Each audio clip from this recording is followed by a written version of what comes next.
আন্তর্জাতিক ফুটবল জুয়া কিনা, আন্তর্জাতিক ফুটবল খেলা জুয়া, এ কথাই চূড়ান্ত।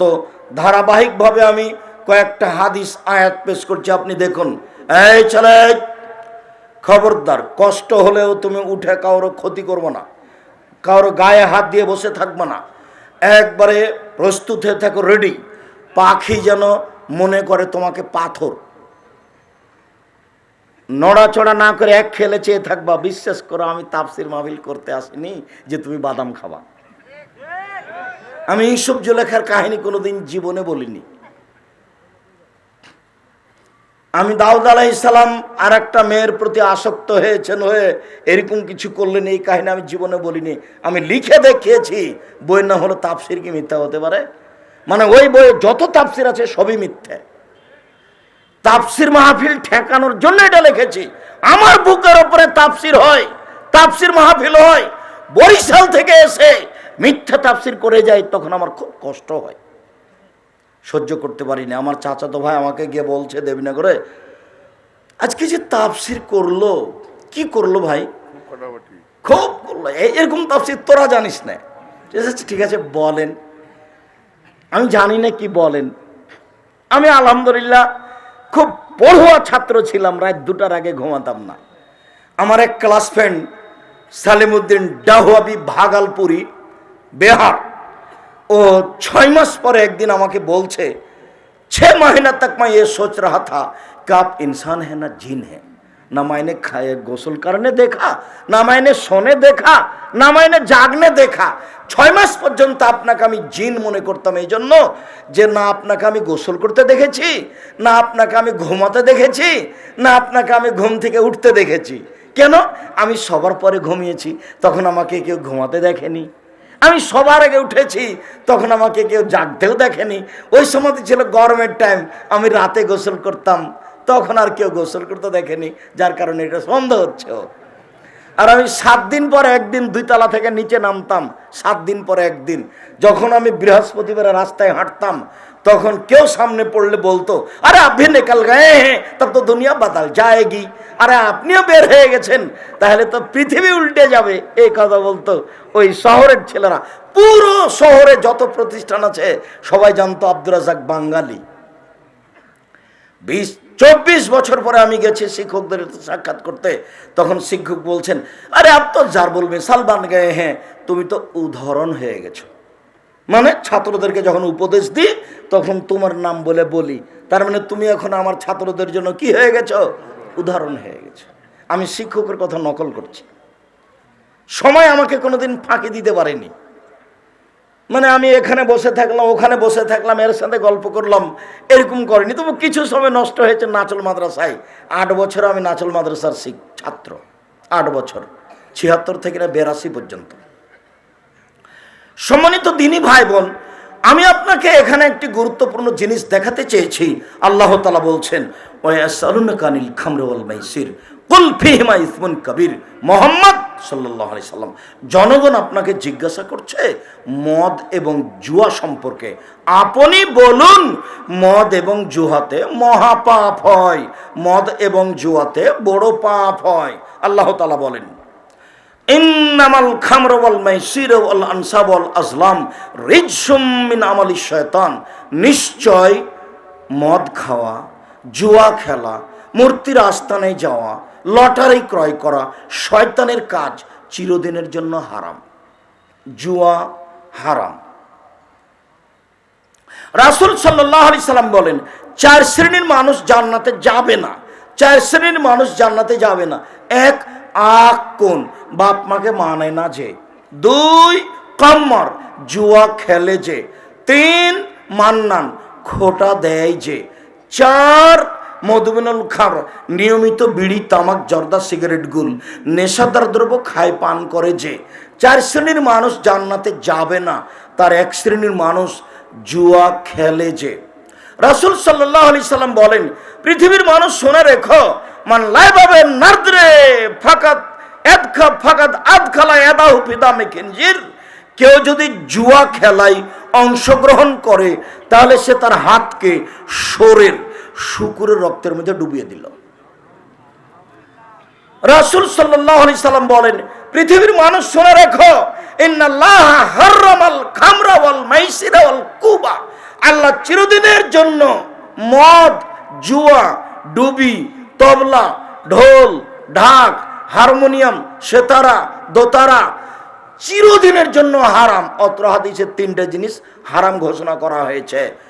1 জুয়া, 2 মদ, 3 বাদ্যযন্ত্র। বাদ্যযন্ত্র চিরদিনের জন্য হারাম।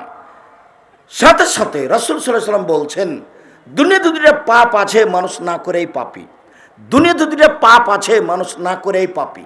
তার একটা হলো এই, কোনো মহিলা যদি সাজগোজ করে পুরুষের পাশ দিয়ে হাঁটে, কোনো মহিলা যদি সাজগোজ করে পুরুষের পাশ দিয়ে হাঁটে, তাহলে ও ব্যভিচারিণী, ও ব্যভিচারিণী, ও ব্যভিচারিণী, অথচ ও জেনা করেইনি।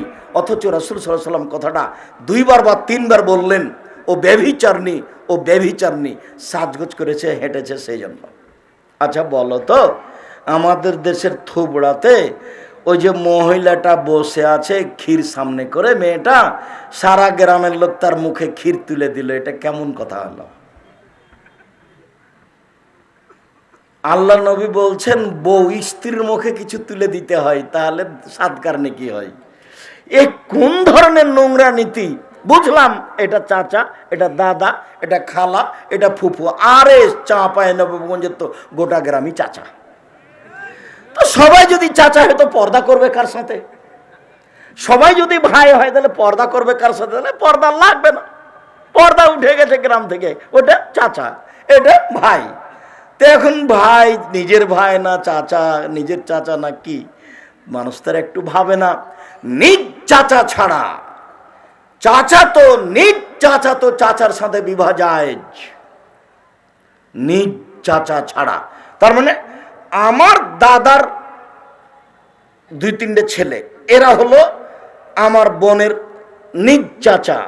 আমার দাদার নিজ ভাই আছে, দাদার নিজ ভাই নাই, চাচা দাদা, ওদের ছেলেগুলো যেগুলো ছেলে মেয়ে আছে এর সাথে বিবাহ জায়েজ। নিজ চাচাতো বোনের সাথে বিবাহ জায়েজ। তখন নিজ চাচাতো বোনের মেয়েটা খালি বলছে মামা মামা, তো এখন মামার সাথে বিবাহ, আরে কেমন করে হয়ে গেল মামার সাথে বিবাহ হয়ে গেল ভাগ্নির? আরে ওর মাকেই তো বিবাহ করা জায়েজ, চাচাতো বোনকে বিবাহ করা জায়েজ নয়? তো চাচাতো বোনকেই যদি বিবাহ করা চলে, তো চাচাতো বোনের বেটিকে চলে না? তো তাহলে কেমন হয়ে গেল? চাচাতো বোনের বেটি তো দিনরাত মামা ডাকে, ডাকুক, তাতে কি আছে? বিবাহ জায়েজ। কেন? ওর মাই তো জায়েজ, তো বেটি জায়েজ, উপরেরটাই তো জায়েজ, তো নিচে চলে গেছে তো বাদার যা ওলা জায়েজই, কোনো সমস্যা নাই।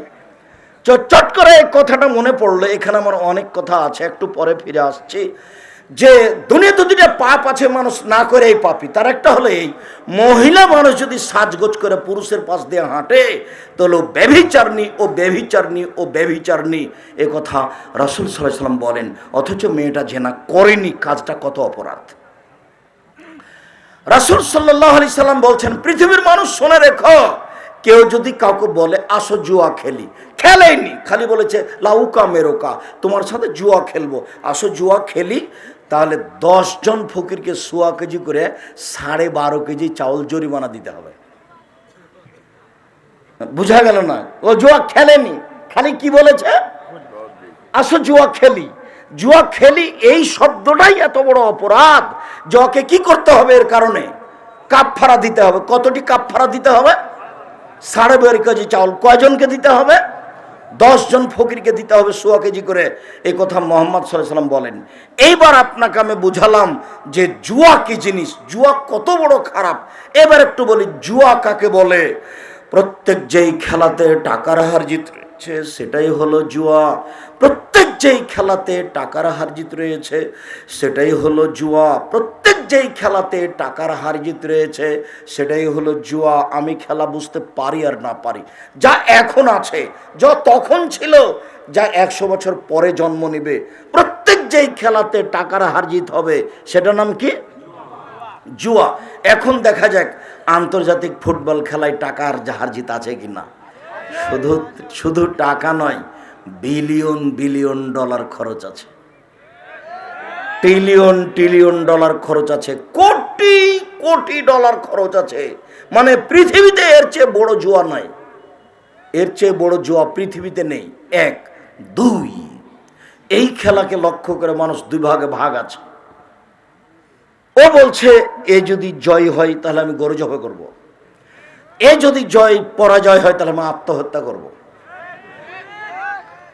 দুই ভাগ হয়ে দিন রাত কাটাচ্ছে, দুইটা ভাগ সবসময় হিংসা চলছে, মুখামুখি। কোথায় খেলা? ব্রাজিলে, আপনার কাতারে, আর আমরা এখানে একজন আর একজনের সাথে লেগে আছি। শুধু তাই না, আরো দেখাই, সারা পৃথিবী জুড়ে যত ফেস্টনে কাপড় কিনা হয়েছে পর্দায়, তাতে কত লক্ষ টাকার কাপড় আছে, মানুষের হিসাব নাই। ফেস্টন কেন? এই পতাকার জন্য কত কাপড় কিনা হয়েছে, কত লক্ষ টাকার কাপড় আছে, তার কোনো হিসাব না। আপনাকে আমি বলি, মাগুরা জেলায় একটা লোক জমি বিক্রি করে 7.5 কিলোমিটার লম্বা করে পতাকা ঝুলিয়েছে। ফেনী জেলায় একটা লোক 4.5 কিলোমিটার লম্বা করে পতাকা ঝুলিয়েছে। আপনাকে আমি বাস্তব বলছি। সাথে সাথে আরো এই খেলাকে লক্ষ্য করে সবাই হাততালি দিচ্ছে। হাততালি ইহুদি খ্রিস্টানদের কাজ।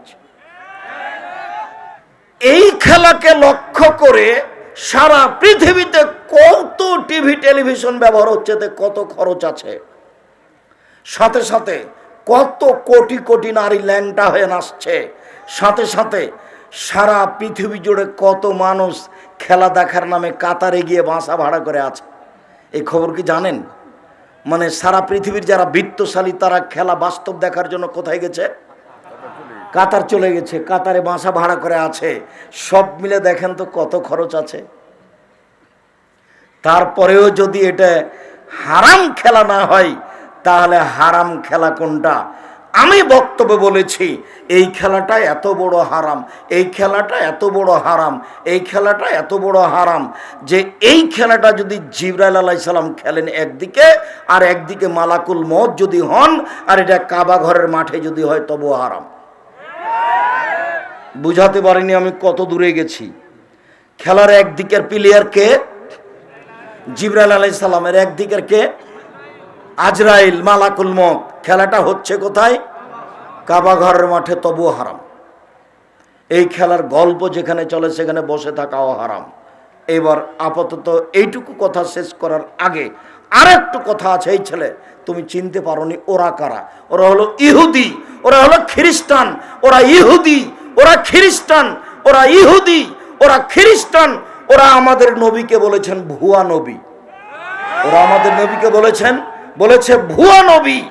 তাই আল্লাহ বলছেন লান তারজান কাল ইয়াহুদ ওয়ান নাসারা হাত্তা তাত্তাবিয়া মিল্লাতাহুম। পৃথিবীর মানুষ শুনে রাখো, ইহুদি খ্রিস্টান তোমাকে কোনোদিন মেনে নেবে না। মুহাম্মদ, পৃথিবীর মানুষ শুনে রাখো, ইহুদি খ্রিস্টান মোহাম্মদকে কোনোদিন মেনে নেবে না। মোহাম্মদ আপনাকে ইহুদি খ্রিস্টান কোনোদিন মানবে না। আপনি ইহুদি হন, আপনি খ্রিস্টান হন, তাহলে আপনাকে মানবে। ইহুদি খ্রিস্টান আপনাকে কোনোদিন মানবে না।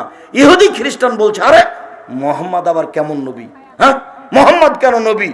নবী তো ইব্রাহিম, ইব্রাহিমের ছেলে ইসহাক, ইসহাকের ছেলে ইয়াকুব, ইয়াকুবের ছেলে ইউসুফ, ইউসুফ থেকে দাউদ সুলাইমান, দাউদ সুলাইমান থেকে হচ্ছে আপনার ঈসা মুসা। নবী তো এই লাইনে। হঠাৎ করে এলান দিয়া মোহাম্মদ কেন? না, মোহাম্মদ নবী নয়, এ ভুয়া নবী। এরা ইহুদি, এরা খ্রিস্টান। 1 মিনিট, যতবার সালাতে আপনি সূরা ফাতিহা পড়ছেন ততবার আপনি বলছেন গায়রিল মাগযুবি আলাইহিম ওয়ালাদ-দাল্লিন। আল্লাহ অভিশপ্ত ইহুদিদের পথ দেখায়ও না। আল্লাহ পথভ্রষ্ট খ্রিস্টানদের পথ দেখায় না। আল্লাহ অভিশপ্ত ইহুদিদের পথ দেখায় না। ওরা অভিশপ্ত, ওরা ভ্রান্ত। খ্রিস্টান ভ্রান্ত, ইহুদি অভিশপ্ত। কতক্ষণ ধরে বলছি তোমাকে আমিন, তুমি আমার দোয়াটা কবুল করো। সূরা ফাতিহাতে এভাবে বলছেন। কাকে বলছেন আপনি? ইহুদি খ্রিস্টানের ব্যাপারে আল্লাহকে বলছেন এরা ইহুদি, এরা খ্রিস্টান। আল্লাহ নবী বলছেন খালিফুল ইয়াহুদা ওয়ান নাসারা, পৃথিবীর মানুষ তোমরা ইহুদিদের বিরোধিতা করো, পৃথিবীর মানুষ তারা খ্রিস্টানের বিরোধিতা করো, পৃথিবীর মানুষ তোমরা ইহুদিদের বিরোধিতা করো, পৃথিবীর মানুষ তোমার খ্রিস্টানের বিরোধিতা করো। এই কথাগুলি কে বলছেন? মুহাম্মদ সাল্লাল্লাহু আলাইহি ওয়াসাল্লাম বলছেন। এই কথাগুলি কে বলছেন? মুহাম্মদ সাল্লাল্লাহু আলাইহি ওয়াসাল্লাম বলছেন। এবার একটা খুব গুরুত্বপূর্ণ মজার কথা আছে। মুহাম্মদ সাল্লাল্লাহু আলাইহি ওয়াসাল্লাম এতগুলি বলার পরে মক্কা থেকে মদিনায় আসলেন। মদিনায় এসে দেখলেন মদিনার লোকেরা মুহররমের 10 তারিখে রোজা থাকে। মুহররমের 10 তারিখে রোজা থাকে মদিনার ইহুদি খ্রিস্টানেরা। আল্লাহ নবী জিজ্ঞাসা করলেন, আরে শোনো শোনো শোনো, তোমরা মুহররমের 10 তারিখে রোজা থাকো কেন? ইহুদিরা বলল, কেন আপনি জানেন না? মুহররমের 10 তারিখ তো বড় দিন। এই দিনে আল্লাহ ফেরাউনকে ডুবিয়ে দিয়েছেন, এই দিনে আল্লাহ মুসাকে বাঁচিয়ে দিয়েছেন, এই দিনে আল্লাহ ফেরাউনকে ডুবিয়ে দিয়েছেন, এই দিনে আল্লাহ মুসাকে বাঁচিয়ে দিয়েছেন। এই দিন তো বড় দিন, সেই জন্য আল্লাহর শুকরিয়া আদায় করে, আল্লাহ তুমি এত বড় কাজ করেছো, কি করব তোমার, আমরা শুকরিয়া আদায় করি, তাই মুহররমের 10 তারিখে সিয়াম থাকছি। তখন মুহাম্মদ সাল্লাল্লাহু আলাইহি ওয়াসাল্লাম বলছেন, আরে শোনো শোনো শোনো, শুকরিয়া আদায়ের ব্যাপারে আমি তোমাদের চেয়ে বেশি হক রাখি। আমিও মুহররমের 10 তারিখে সিয়াম থাকলাম। সঙ্গী সাথী সাহাবীগণ, তোমরাও মুহররমের 10 তারিখে সিয়াম থাকো। যেমন বলেছেন তেমনি সাহাবীগণ ক্ষেপে উঠে বলছেন,